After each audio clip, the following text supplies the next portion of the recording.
Le Mémorandum de Dieu est un texte tiré du célèbre best-seller de Og Mandino, Le plus grand miracle du monde. Spécialement pour toi, de Dieu, voici ce mémorandum.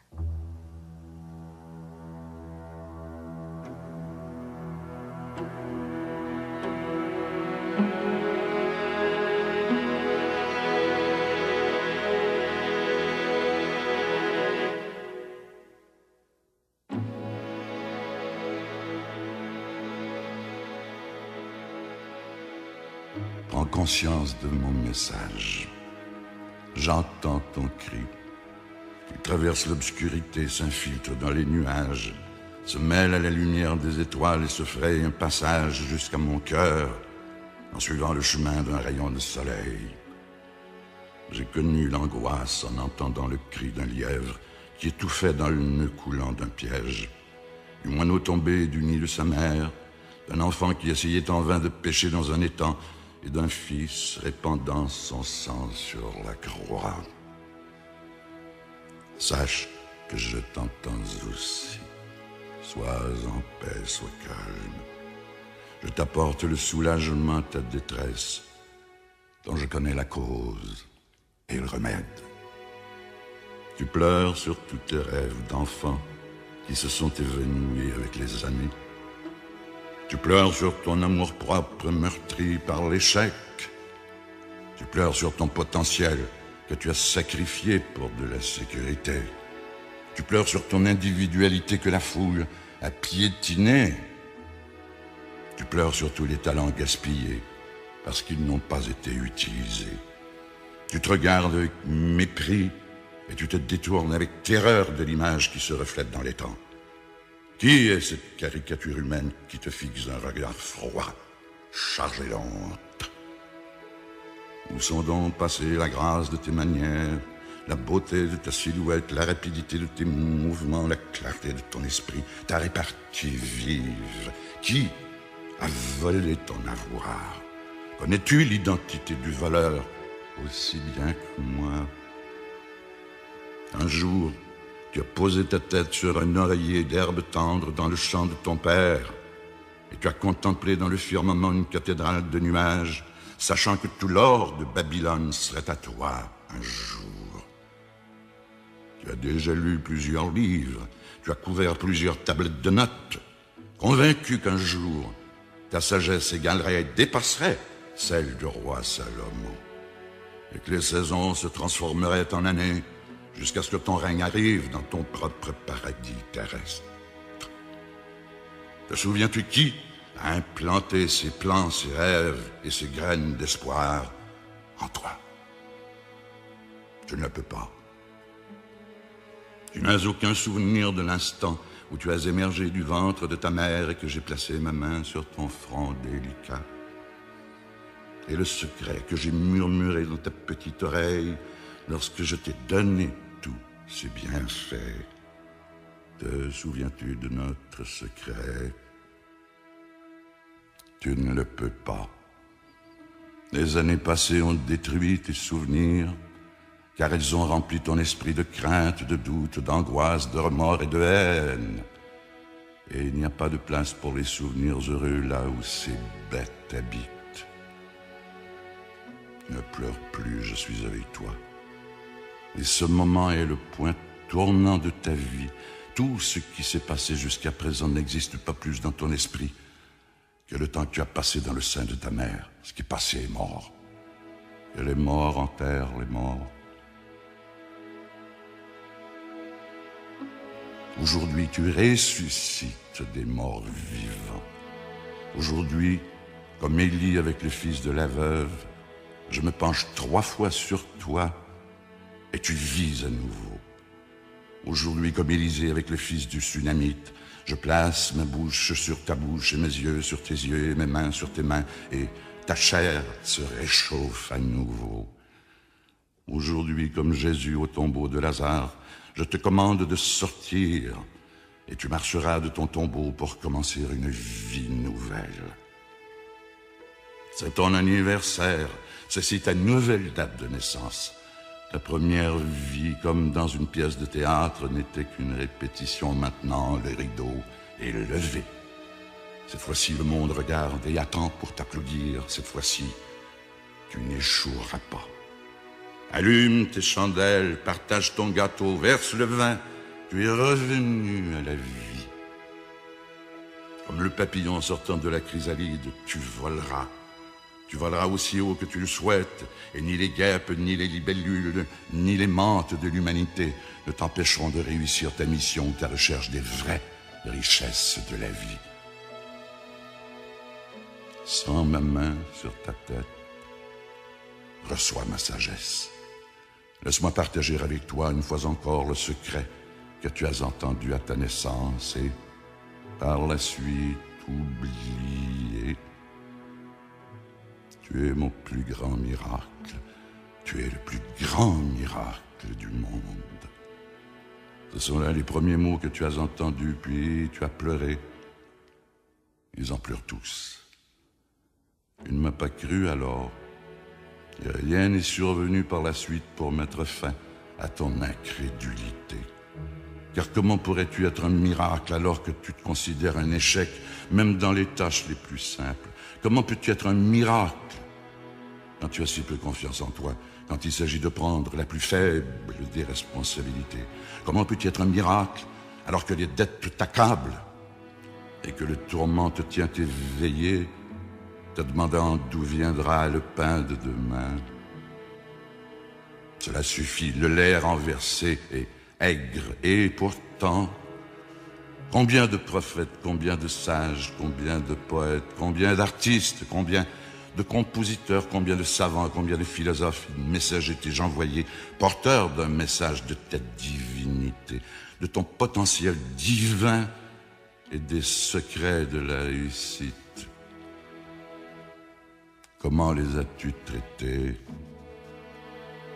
Mais je t'aime et je suis maintenant avec toi à travers ces mots pour réaliser la prédiction du prophète qui a annoncé que Dieu tendrait la main encore une fois, une seconde fois pour aider le reste de son peuple. Je tends la main une fois de plus. C'est la seconde fois. Tu fais partie de ceux qui restent. Cela ne me sert à rien de demander, ne savais-tu pas, n'avais-tu pas entendu, ne te l'avait-on pas dit depuis le début, n'avais-tu pas compris depuis la création de cette terre? Tu n'as pas su, tu n'as pas entendu, tu n'as pas compris.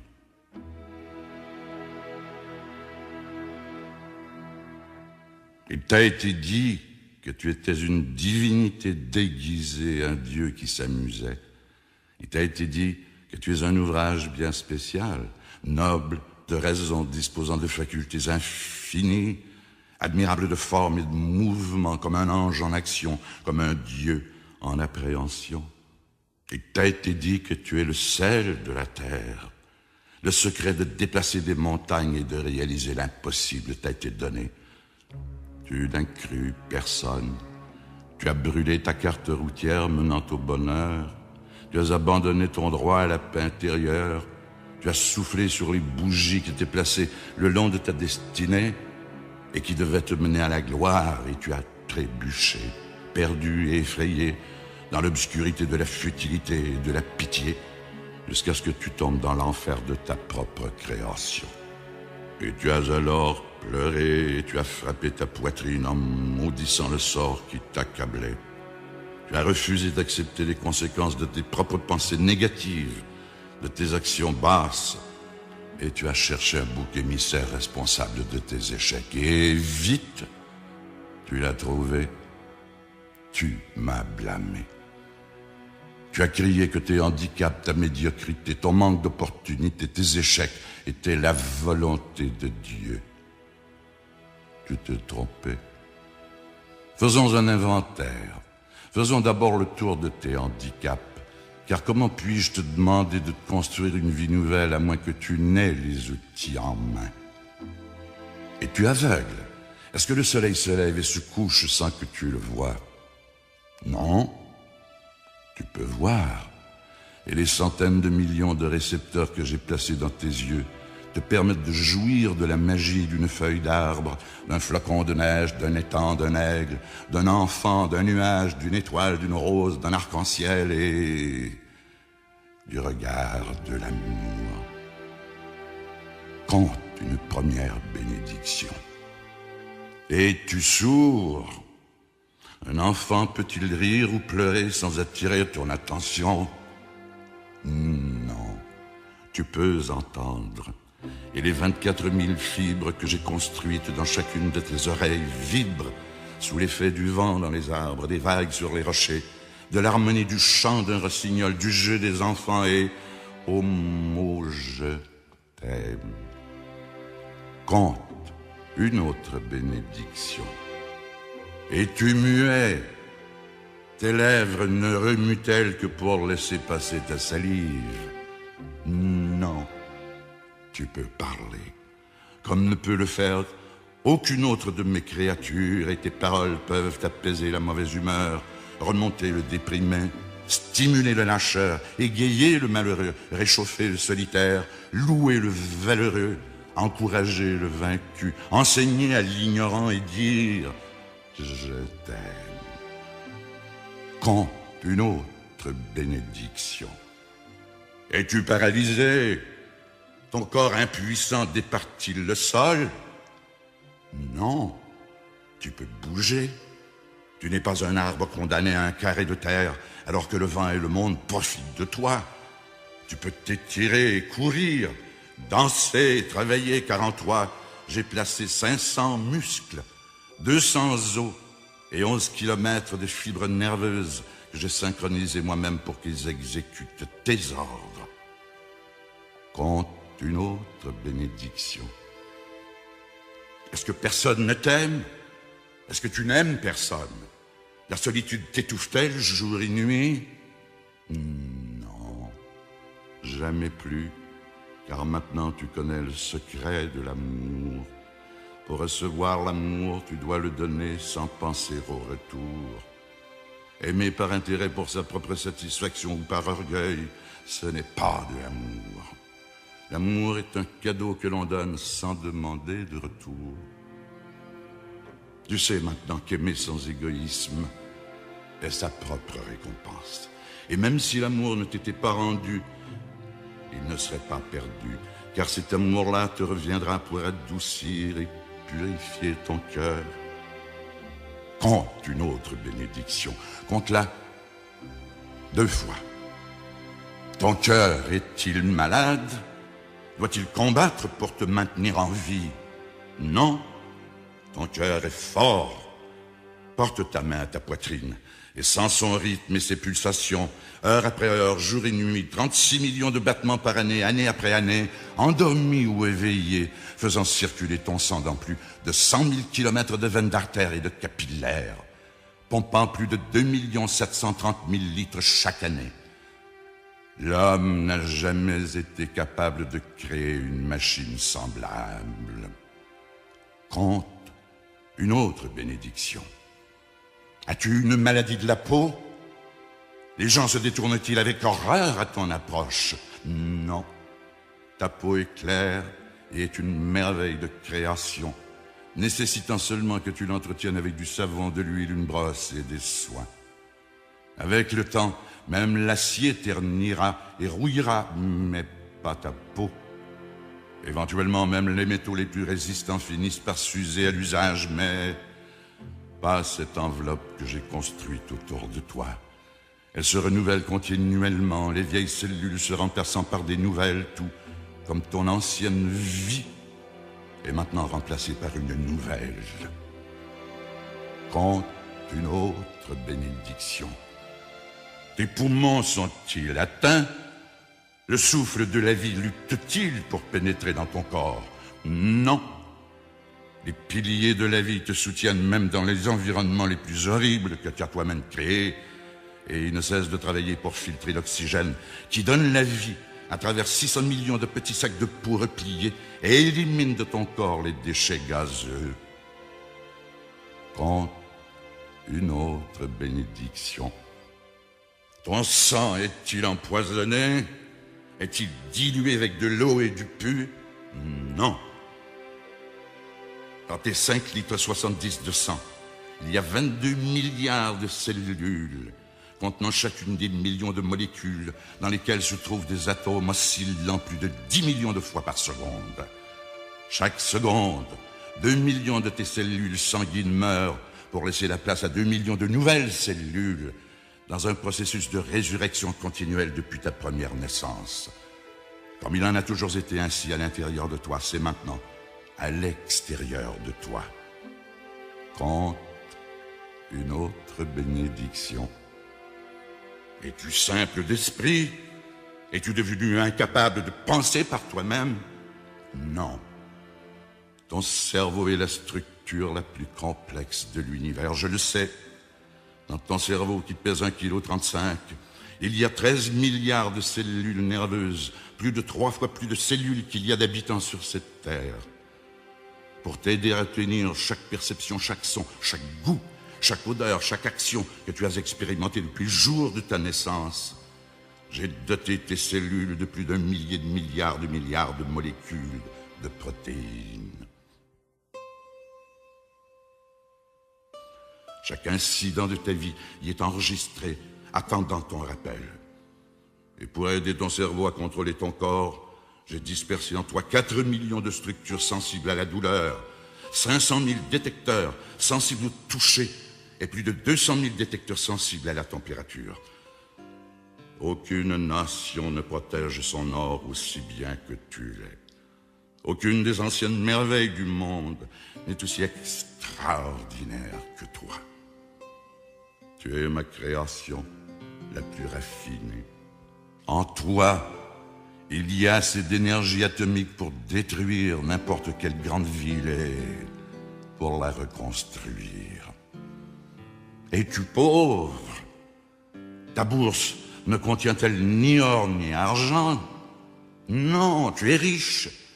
Venons ensemble de faire le compte de ta fortune.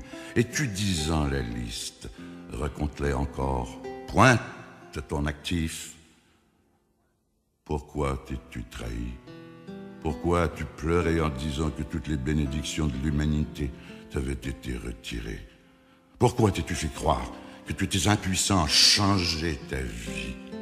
Et tu t'es pourvu de talent, de sens, de possibilités de plaisir, d'instinct, de sensations et de fierté. L'espoir t'a-t-il abandonné?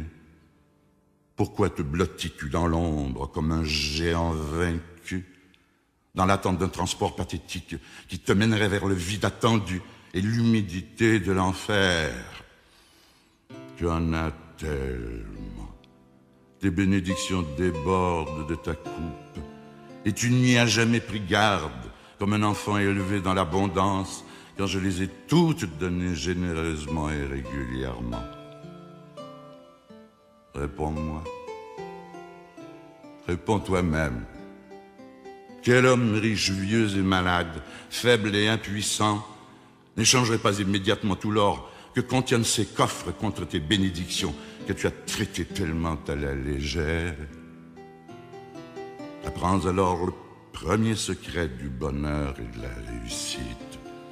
Tu possèdes maintenant chaque bénédiction nécessaire pour atteindre une gloire merveilleuse. Elles sont ton trésor, tes outils avec lesquels tu vas construire dès aujourd'hui les fondations d'une vie nouvelle et meilleure. Alors, je te le dis, compte tes bénédictions et sache que tu es même plus grande création. C'est là, la première loi à laquelle tu dois obéir pour accomplir le plus grand miracle du monde, ressusciter des morts vivants. Où sont les handicaps qui ont entraîné ton échec? Ils ne se trouvaient que dans ton esprit. Compte tes bénédictions. Et la seconde loi est comme la première. Proclame ta rareté. Tu t'es toi-même condamné à un champ aride et tu restes là, incapable de pardonner ton propre échec, te détruisant par ta haine, tes accusations et le dégoût que t'inspirent les crimes que tu as commis envers toi-même et envers les autres. N'es-tu pas perplexe? Ne te demandes-tu pas pourquoi je peux pardonner tes échecs, tes fautes, ton comportement, alors que tu es incapable de te pardonner? Je m'adresse à toi maintenant pour 3 raisons. Tu as besoin de moi. Tu ne fais pas partie d'un troupeau marchant vers la destruction dans la masse grise de la médiocrité. Et tu es très rare. Prends l'exemple d'une peinture de Rembrandt, d'une statue de Degas, d'un violon de Stradivarius ou d'une pièce de Shakespeare. Ils sont d'une valeur immense pour 2 raisons. Leurs créateurs étaient des maîtres et ils sont peu nombreux. Et pourtant, il existe plusieurs exemplaires de ces œuvres. Par ce raisonnement, tu es le trésor le plus précieux de la terre, car tu sais qui t'a créé et tu sais que tu es un exemplaire unique. Jamais, parmi les 17 milliards d'individus qui ont foulé le sol de cette planète depuis le début de tous les temps, il n'y a eu quelqu'un qui te ressemblait exactement. Jamais, jusqu'à la fin des temps, il n'y aura quelqu'un qui te ressemblera exactement. Jamais tu n'as montré ta connaissance ou ton appréciation de ton individualité. Et pourtant, tu es la chose la plus rare au monde. De ton père, en un moment suprême d'amour, s'est écoulé un nombre infini de graines d'amour, plus de 400 millions, et toutes, alors qu'elles se dirigeaient vers ta mère, ont péri. Toutes, sauf une, toi.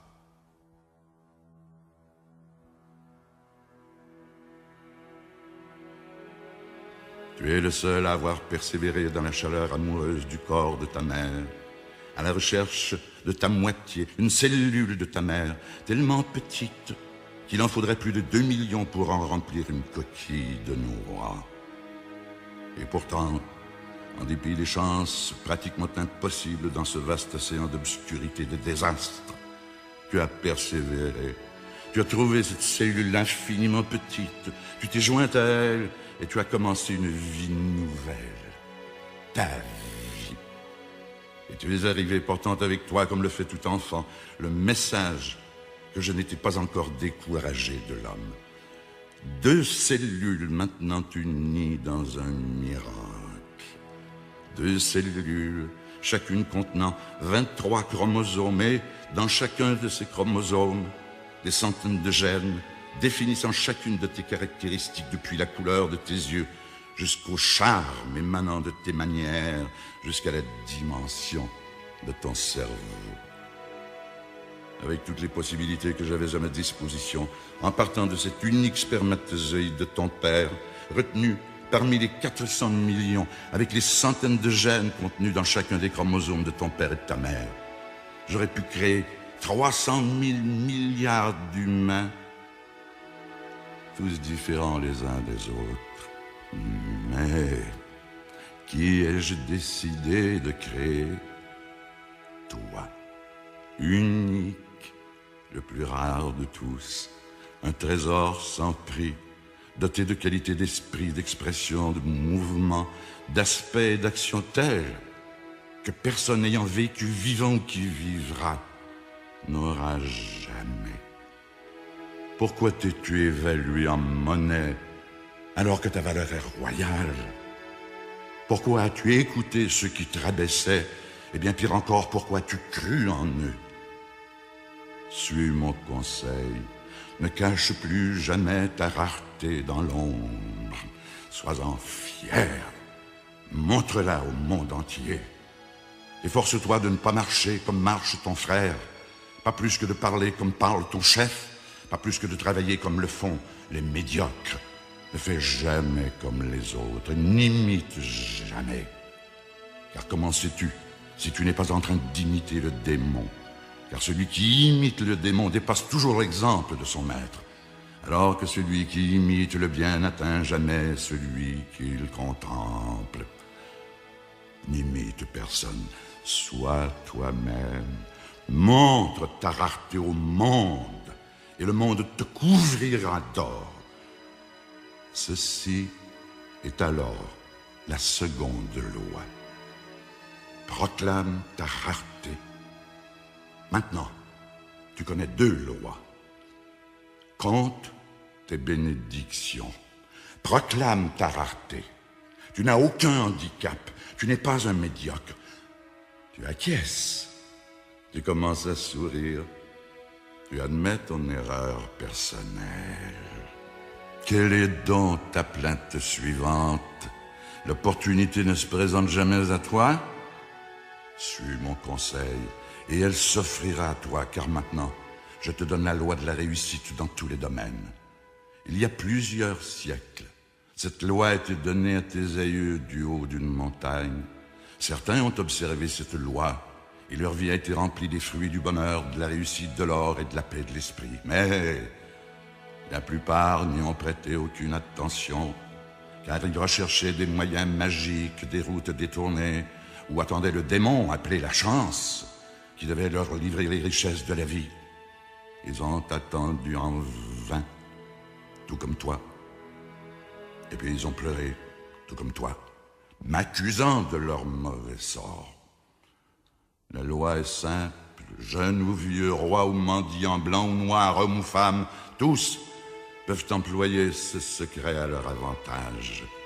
Parmi toutes les règles, les discours et les écrits traitant de la réussite et de la façon de l'obtenir, il n'y a qu'une seule méthode qui n'a jamais échoué. Quiconque te demandera de faire 1 kilomètre avec lui, fais-en 2. Et c'est la 3e loi. Le secret qui t'apportera les richesses et la gloire au-delà de tout ce que tu peux imaginer. Fais 1 kilomètre de plus. Le seul moyen assuré de réussir est de rendre un service meilleur et plus grand que celui qu'on attend de toi, quelle que soit la tâche. C'est là une habitude comprise tous les gens qui ont réussi depuis le début de tous les temps. Par conséquent, je te déclare que la meilleure façon de te borner à ta médiocrité, c'est d'effectuer uniquement le travail pour lequel tu es payé. Ne pense pas que l'on t'exploite si tu donnes plus que pour ce dont tu es payé. Car chaque vie a son pendule et toute la sueur qui perlera sur ton front. Si on ne te la paye pas aujourd'hui, te reviendra décuplé demain. Le médiocre ne parcourt jamais 1 kilomètre de plus, car pourquoi s'exploiter lui-même, pense-t-il? Mais tu n'es pas médiocre. Parcourir ce kilomètre supplémentaire, c'est un privilège que tu dois mériter de ta propre initiative. Tu ne peux pas, et tu ne dois absolument pas éviter cet effort. Néglige-le, faisant seulement aussi peu que les autres, et la responsabilité de ton échec sera entièrement tienne. Tout en rendant service, tu reçois immanquablement la compensation qui s'impose. Tu dois souffrir de la perte de la récompense en ne faisant pas. Cause et effet, moyens et fins, graines et fruits ne peuvent être séparés. L'effet est déjà en fleur dans la cause, la fin se trouve dans les moyens, et le fruit est toujours dans la graine. Fais 1 kilomètre de plus. Ne te préoccupe pas de devoir servir un maître ingrat, sers-le encore plus. Et à sa place, laisse-moi être celui qui est en dette avec toi. Car alors, tu sauras que chaque minute, chaque service supplémentaire que tu rendras, te sera toujours remboursé. Et ne t'inquiète pas si la récompense tarde un peu. Car plus le paiement est retenu, mieux c'est pour toi. Et l'intérêt composé de l'intérêt composé est l'un des bénéfices les plus avantageux de cette loi. Tu ne peux exiger la réussite. Tu ne peux que la mériter. Et tu connais maintenant le grand secret nécessaire afin d'en obtenir la récompense rare. Fais 1 kilomètre de plus. Où est-il ce champ où tu pleurais qu'il n'y avait pas d'opportunité? Regarde autour de toi, vois, là où hier encore tu te vautrais sur les déchets de la pitié. Tu marches maintenant la tête haute sur un tapis d'or. Rien n'a changé, sauf toi, mais tu es tout. Tu es mon plus grand miracle, tu es le plus grand miracle du monde. Et maintenant, tu possèdes les 3 lois du bonheur et de la réussite. Compte tes bénédictions, proclame ta rareté, fais 1 kilomètre de plus. Sois patient envers ton progrès, pour compter tes bénédictions avec gratitude, pour proclamer ton individualité avec fierté, pour parcourir 1 kilomètre de plus et puis un autre. Ces gestes ne peuvent être accomplis en un clin d'œil. Mais ce que tu acquiers avec le plus de peine, c'est ce que tu conserves le plus longtemps. Comme ceux qui ont réussi à amasser une fortune, ils font beaucoup plus attention que ceux qui en ont hérité. Et n'aie pas peur en commençant ta nouvelle vie. Toute acquisition noble comporte sa part de risque. Celui qui a peur de rencontrer l'un ne mérite pas d'obtenir l'autre. Tu sais maintenant que tu es un miracle, et le miracle ne connaît pas la crainte. Sois fier. Tu n'es pas le caprice temporaire d'un créateur inconscient en train d'expérimenter dans le laboratoire de la vie. Tu n'es pas l'esclave de force que tu ne peux pas comprendre.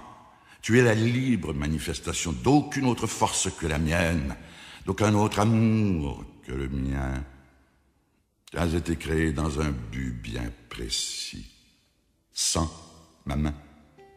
Écoute mes paroles. Tu as besoin de moi et j'ai besoin de toi. Nous avons un monde à rebâtir. Et si cela requiert un miracle, qu'est-ce que cela pour nous? Tous les deux, nous sommes des miracles et maintenant, nous nous avons l'un l'autre. Je n'ai jamais perdu la foi en toi depuis ce jour où je t'ai jeté sur une vague géante puis déposé, impuissant, sur le sable du rivage. Si tu veux calculer le temps, c'était il y a plus de 500 millions d'années. Il y a plusieurs modèles, plusieurs formes, plusieurs dimensions avant que j'en arrive à la perfection avec toi. Il y a plus de 30 000 ans.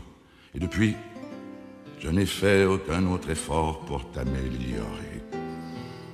Car comment peut-on améliorer un miracle? Tu étais une pure merveille à contempler, j'en étais content. Je t'ai donné ce monde et tout pouvoir sur lui, puis pour te permettre d'atteindre ton plein potentiel. J'ai une fois de plus placé ma main sur toi. Je t'ai donné des pouvoirs inconnus à toute autre créature de l'univers, même encore aujourd'hui. Je t'ai donné le pouvoir de penser. Je t'ai donné le pouvoir d'aimer. Je t'ai donné le pouvoir de vouloir. Je t'ai donné le pouvoir de rire. Je t'ai donné le pouvoir d'imaginer. Je t'ai donné le pouvoir de créer. Je t'ai donné le pouvoir de planifier.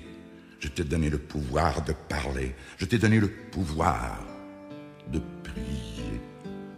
L'orgueil que j'ai de toi est illimité. Tu es ma création ultime, mon plus grand miracle. Un être vivant complet, un être qui peut s'adapter à tous les climats, à toutes les rigueurs, à tous les défis.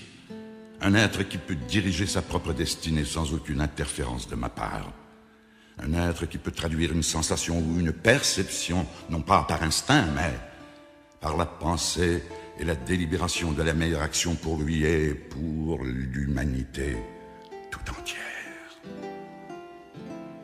Nous arrivons ainsi à la 4e loi de la réussite et du bonheur, car je t'ai donné un autre pouvoir, un pouvoir tellement grand que même mes anges du paradis ne possèdent pas. Je t'ai donné le pouvoir de choisir. Avec ce cadeau, je t'ai même placé au-dessus de mes anges, car les anges n'ont pas la liberté de choisir le péché. Je t'ai donné le contrôle total de ta destinée. Je t'ai dit de déterminer pour toi-même ta propre nature, conformément à ta propre volonté. Tu n'as pas été libre de te façonner selon tes désirs, mais tu as reçu le pouvoir de dégénérer jusqu'à la forme de vie la plus dégradée. Et tu as également reçu le pouvoir d'écouter ton âme et de renaître sous une forme élevée et divine. Jamais je ne t'ai retiré ce grand pouvoir qui est celui de choisir. Qu'as-tu fait de cette force extraordinaire?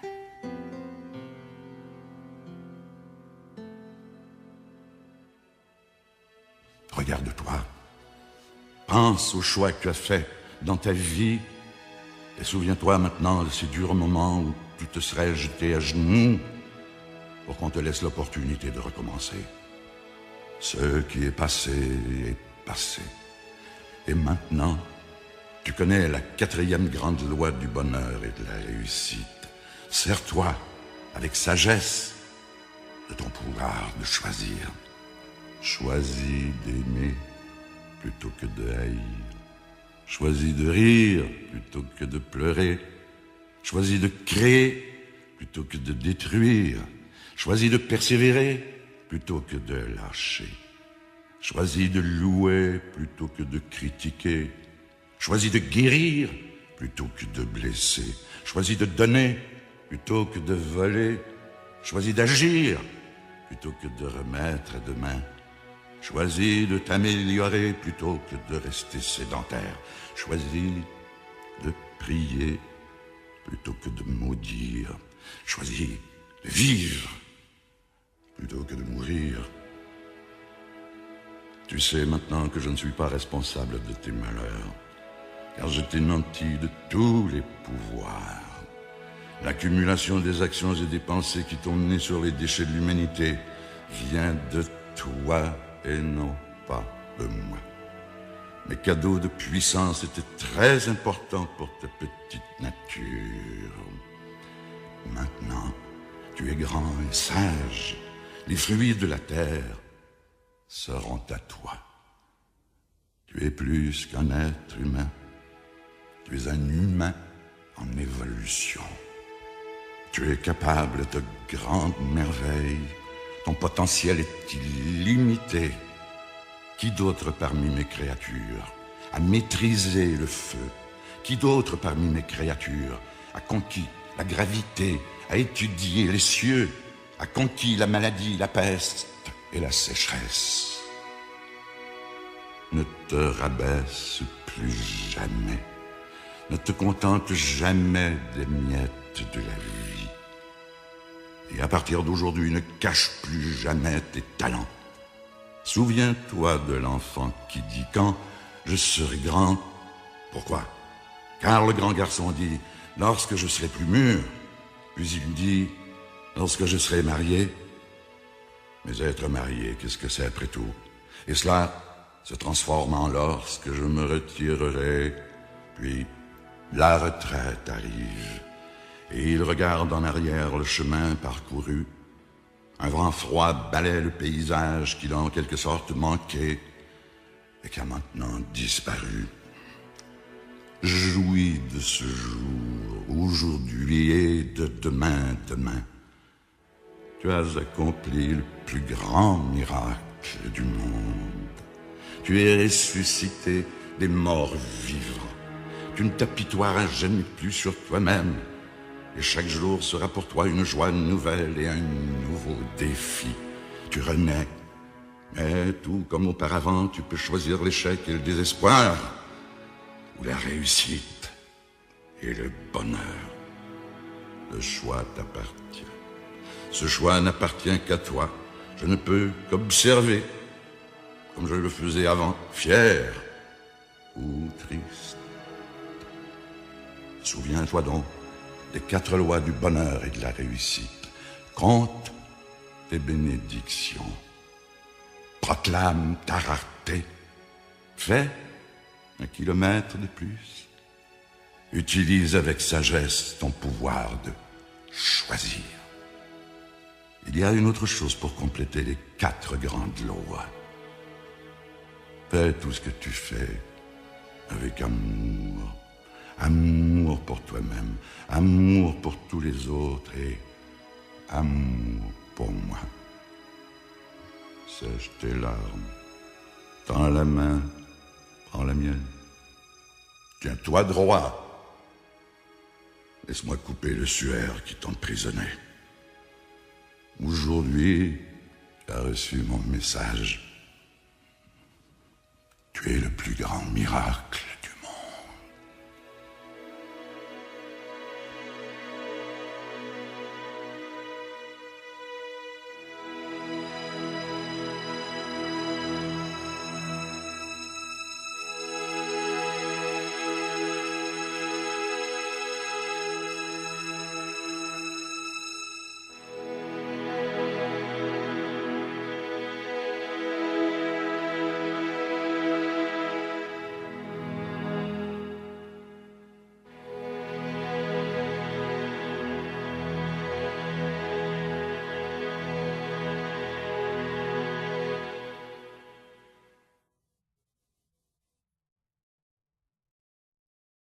Nous désirons vous rappeler que cet enregistrement est soumis à des droits d'auteur.